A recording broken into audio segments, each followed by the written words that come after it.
నా మీద నా కాడి ఎత్తుకొని నా యుద్ధం నేర్చుకోండి, నా కాడి సులువైనది అంటున్నారు. సులువైనది సేవ. కొందరు ఏం చేస్తున్నారు, కర్ణపురం పోతున్నారు.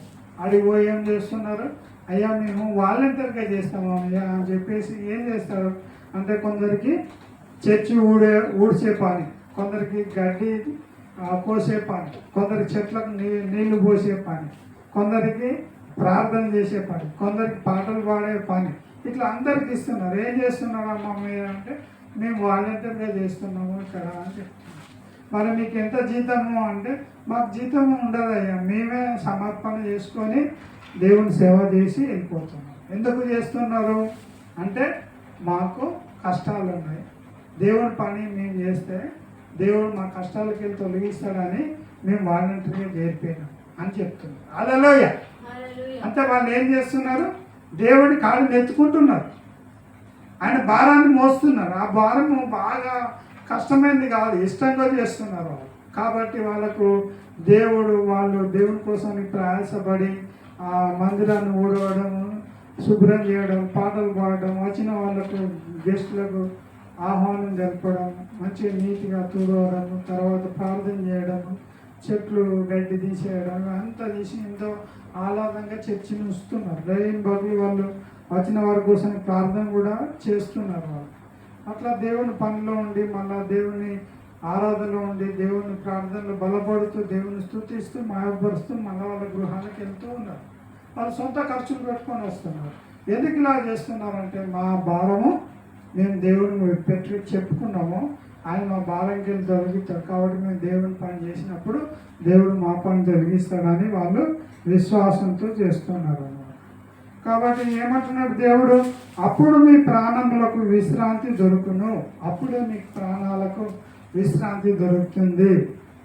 నా కాడి సులువుగాను నా భారం తేలికగా ఉంది. సులువు ఉంది, భారం తేలిక. నా భారము తేలిక అనేది సులువైనది అని చెప్తున్నాడు. కాబట్టి ఏమని చేస్తున్నాడు దేవుడు, మరి యవనస్తుల కాడి మోయిద నరునికి మేలు అంటున్నాడు. అంటే యవనస్తులకు దేవుని సేవ చేయడం వాళ్ళకి మేలు అది. ఆ కాడు ఎవరు మోపేవాడు, దేవుడే మోపుతున్నాడు. ఆ కాడు ఎలాంటిది, భారమైన దాకా అంటే కాదు, తేలికైందే. ఆ సులువే, అది సులువే, తేలికైంది.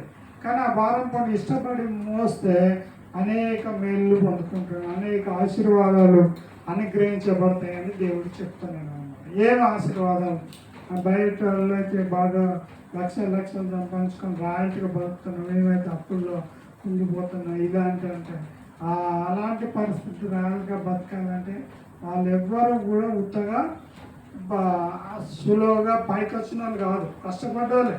దేవుడు వాళ్ళ కష్టఫలం చూసి ఆశీర్వదిస్తే వాళ్ళు పైకి వచ్చింది. అలాగే దేవుని లోపల వండుకుంటూ నువ్వు కష్టపడితే దేవుడు మళ్ళా కూడా లేవనెత్తాడు, ఆశీర్వదిస్తాడు. అప్పుడు మన భారం తేలికగా అయిపోతుంది. అందుకని దేవుడు ఏం చేస్తున్నాడు, మరి దేవుడు భారం మోస్తున్నాం వాళ్ళని చూసి పరిగెత్తిపోయాడు. ఒక ఆమె ఎంత మాత్రం దేవాలయానికి వచ్చి దేవుని స్తుతించలేక నడుము వంగిపోయింది అలా. అప్పుడు యేసుప్రభు అమ్మాయిట్రా అని పిలిచి ఆమె ఆమె నడుము మీద చేతులు పెట్టి దేవుడు ప్రార్థన చేసినాడు. వెంటనే ఆమె కట్లు తెగిపోయి గట్టిగా చక్కగా నిలబడి దేవుని మయమపరిచింది. అప్పుడు అన్నారట, విశ్రాంతి దినం ఎందుకు స్వస్థపరిచిందంటే ఈమె అబ్రామ్ కుమార్తె కొన్ని సంవత్సరాల నుండి బంధింపబడ్డాయి, ఈరోజు విడుదల పొందుతుంది. అంటే ఆ బంధకాలు రోగం కావచ్చు, అప్పు కావచ్చు, లేకపోతే వేరే విషయాలు కావచ్చు, అన్న మనం సాతాను మనం బంధించి పెట్టేస్తారు. ఆ బంధకాల్లో ఉండి అమ్మ మా పరిస్థితులన్నీ కూడా బంధించేసిన, మేము ఎటుపోయినా మాకు స్వేచ్ఛ లేదు, కానీ మాకు ఈ పరిస్థితి ఆ పరిస్థితి గుర్తుకొచ్చినప్పుడు మేము కట్టల్లో బంధింపబడ్డట్టుగా ఉన్నాం. ఎవరు మనలో బంధిస్తలేదు, కానీ పరిస్థితులే మనల్ని బంధించిన ఆయన బంధకాల్లో ఉంటే యేసయ్య అంటున్నాడు, నాగర్రా నేను విడిపిస్తా అని దేవుడి చేతులు వచ్చినప్పుడు ఆ బంధకాలు దిగిపోయింది. ఆమె చక్కగా నడుము స్ట్రేట్గా పెట్టి దేవుని మాయపరిచింది. హల్లెలూయా. అలాగా దేవుడు ఏం చేస్తాడు, మనను విడిపించేవాడిగా ఉన్నాడు అన్నమాట. హల్లెలూయా. మరి దేవుడు ఒక ప్రాంతానికి వెళ్ళిపోయిన సమాధుల్లోనూ మరి తన అడవిలోనూ జీవిస్తూ రాళ్ళతో గాయపరుచుకున్న వ్యక్తి, ఎవరు బంధించినా కూడా బంధకాలను జరుపుకునే వ్యక్తి, ఎక్కడ కూడా వస్త్రాలు లేక చాలా దిగంబర పరిస్థితులు, ఘోరమైన పరిస్థితుల్లో మన సమాధుల్లో నిద్రించేవాడు. కానీ యేసుని చూసి సర్వోన్నతుడ దేవుని కుమారుడా, మీరు నా సమయం ఇంకా రాలేదు, మమ్మల్ని నశింపజేయడానికి వచ్చినావా అని చెప్పి సాగిల పడ్డప్పుడు మీ పేరేం పేరంటే నా పేరు సేన. ఎంతమంది మీరంటే అనేకులం అంటున్నారు.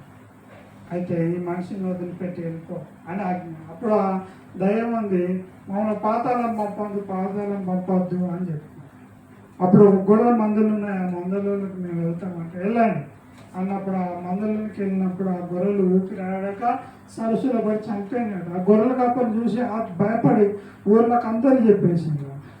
వెంటనే ఈ మనిషి సేనా దయ్యం పట్టిన మనిషి కూర్చొని శస్త్రచిత్తుడై మంచి బట్టలు ధరించుకొని కూర్చుని, ప్రభు నువ్వు ఎక్కడికి వెళ్తే నేను అక్కడికి వస్తాను, సేవ చేస్తా ప్రభు అంటే. మొదట నేను ఎట్టి కార్యాలు చేసిందో, నువ్వు ఎట్లాంటి పరిస్థితుల నుండి నేను విడిపించిందో నీకు తెలుసు కాబట్టి నువ్వు ఎంత బాధపడి సమాధుల్లోనూ అడవుల్లోనూ తిరుగుతూ వస్త్రాలు లేకుండా గాయపరచబడి దిగంబరుగా తిరిగావో ఊరంతా ప్రజలు చూశారు. మళ్ళీ ఇప్పుడు నువ్వు మంచిగానే వాటి ఈ పరిస్థితిని కూడా చూసి దేవుడు నన్ను విడిపించాడని దేవుని సువార్త చెప్పు పో, అదే గొప్ప అని చెప్పినప్పుడు ఆ పట్టణం అంతా ప్రకటించినాడు. విన్న వాళ్ళందరూ ఆశ్చర్యపడ్డారు. హల్లెలూయా. అంటే ఆయన ఏం చేసిండు, దేవుని సులువైన కాడిని పట్టుకొని మోసుకొని పోయి సువార్త ప్రకటించినప్పుడు దేవుడు ఆయన మళ్ళీ అలాంటి పరిస్థితులకు రాకుండా దేవుడు స్వస్థపరిచే హోగా విడిపించే వ్యక్తిగా, బంధకాలను తెంపిన వ్యక్తిగా ఉండి ఆయన ఆ కుటుంబానికి స్వేచ్ఛ ఇచ్చి స్వతంత్రంగా బతికేటట్టుగా దేవుడు చేశాడు. హల్లెలూయా. కాబట్టి దేవుడు చేయగలుగుతాడు. కాబట్టి ఆ దేవుడి మీద మనం విశ్వసించినప్పుడు దేవుడు చేస్తాడు అన్నమాట. హల్లెలూయా. మార్తా మరియా ఉంది.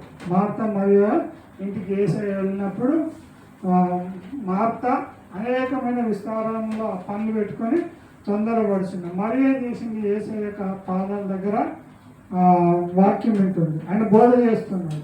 అప్పుడు ఏమంటుంది, నాకు విస్తారంగా పని ఉంది, నేను శిష్యుల కోసానికి యేసయ్య కోసం విందు ఏర్పాటు చేస్తున్నా, ప్రయాసపడుతున్నా, ఎవరు లేదు నాకు సహాయం చేయడం, ఒక్కదాన్ని ఎంత కష్టంగా పడాలి, వీళ్ళు వచ్చి నాకు సహాయం చేయవచ్చు కదా ప్రభా, నీకు చింత అనిపిస్తలేదా, మరియను పంపి అని ఆ మార్త అన్నప్పుడు యేసుప్రభు అంటాడు, నువ్వు అనేక పనులు వీళ్ళు విచార కలిగి ఉన్నావు, తొందరపడుచున్నావు, అవసరమైనది ఒకటే, ఉత్తమైనది ఆమె మరియ పొందుకున్న ఆమె తొలగిపోదు. అంటే ఆమె నా పాదాల దగ్గర నా బోధ వింటూ ఆమె విజ్ఞాపన చేస్తూ ఒక్కొక్కటి సమస్య నాతో చెప్పుకుంటున్నప్పుడు ఆమెకు విడుదలకు నేను ప్రకటిస్తున్నా, ఆమె నెమ్మది పొందుతుంది.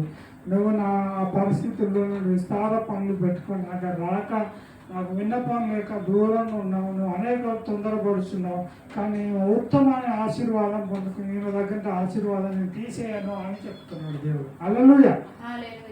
ఆ ఉత్తమైన ఆశీర్వాదం మా దగ్గర. అయితే మనం ఏం చేస్తాం, మనకు అన్ని టెన్షన్ ఉన్నాయి, అక్కడ ఉంది ఇక్కడ ఉందని పరుగున తీస్తాం. కానీ ఒక గంట అయినా ఉండి దేవునికి ప్రార్థన చేయలేం. కానీ దేవుడు ఏమంటున్నాడు, పరుగున తీయకు, ఒక 1 hour నాకు కేటాయించి ప్రార్థన చేస్తే ఆ పరిస్థితుల్లో నేను జోక్యం చేసుకొని నీకు సహాయం చేయ దేవుడిగా, నీకు ఆదుకునే దేవుడిగా, విడిపించే దేవుడిగా నేను ఉన్నానని ప్రభు చెప్తున్నాను. ప్రార్థన. ప్రభా నీకు అందరం నీకు స్తోత్రాలు చెల్లిస్తున్నాం యేసయ్య. భారం మోస్తున్న సమస్త జల్లారా నా యొద్దకు రండి, నేను మీకు విశ్రాంతి కలుగజేస్తాను. నేను సాత్వికుడు, దీన మనసు గలవాడను గనక మా మీద నా కాడు ఎత్తి నా యొద్ద నేర్చుకోండి, అప్పుడు మీ ప్రాణులకు విశ్రాంతి దొరుకును. ఏలైనగా నా కాడు సులువుగాను తేలికగా ఉన్నదని దేవా.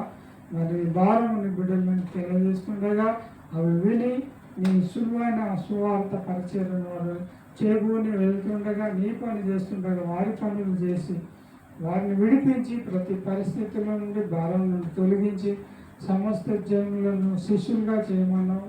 తండ్రి యొక్క కుమారుకు పరిశుద్ధ ఆత్మనామంలో బాప్తిజం ఇవ్వడన్నావు. అలాగే బాప్తిజాలు ఇస్తూ నీ రాజ్య కోసానికి ఆత్మను సంపాదించిన బిడ్డలుగా ఉన్నట్లుగా మమ్మల్ని దీవించి మహిమ పొందమని, నీ పని మేము చేస్తుండగా మా పని మీరు చేసి మహిమ పొందమని, అన్ని విధములుగా కింద వాడిని మళ్ళా లేవనెత్తి నిలబెట్టేవాడిగా, పడిపోయిన వాడిని బాగు చేయవాడిగా మమ్మల్ని పడిన గుంటల నుండి విడిపించి సహాయం చేయమని యేసు నామమున ప్రార్థిస్తాం. ఆమేన్.